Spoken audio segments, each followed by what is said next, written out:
আমি অনেকক্ষণ যাবত দেখতেছি এক মামা রিক্সাওয়ালা, উনি তরমুজের দিকে তাকিয়ে আছে। হয়তো উনার তরমুজ নেওয়ার খুব ইচ্ছে ছিল, কিন্তু নেওয়ার সামর্থ্য নাই।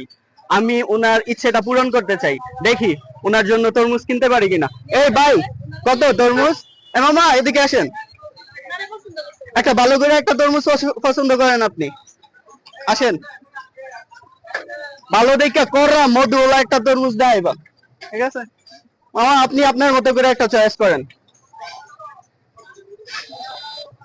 সবচেয়ে ভালো তরমুজ যেটা, ওইটা নিবেন আপনি। এটা এটা কি মধু হইব? মধু ভিতরে মধু? একটু কাইটটা দেখান। কাটেন না, একটু কাইটটা দেখান না। ভিতরে দেখি রসমলাই কিনা। দেন, এমনি এমনি এমনি কাটেন, কাটেন, একটা বার করেন দেখি, বার করেন দেখি। মামা, আপনার নাম কি? মজনু মিয়া না? কেমন লাগতেছে? আজকে একটা তরমুজ নিয়ে বাসায় যাবেন, ইফতার করবেন ফ্যামিলির সাথে, ঠিক আছে?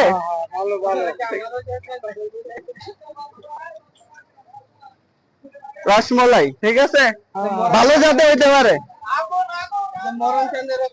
ওই যে রসমলাই মামা, আগুন, পুরাই আগুন, ঠিক আছে। মধু রসমলাই। মামা, আপনি খুশি তো? ঠিক আছে, দোয়া করবেন আমার জন্য।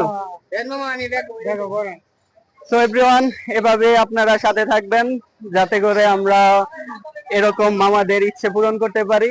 তার জন্য আপনাদের সর্বোচ্চ সহায়তা কামনা করছি। বেশি বেশি করে ভিডিওটা শেয়ার করবেন, কমেন্ট করবেন, লাইক করবেন, পাশে থাকবেন। আসসালামু আলাইকুম।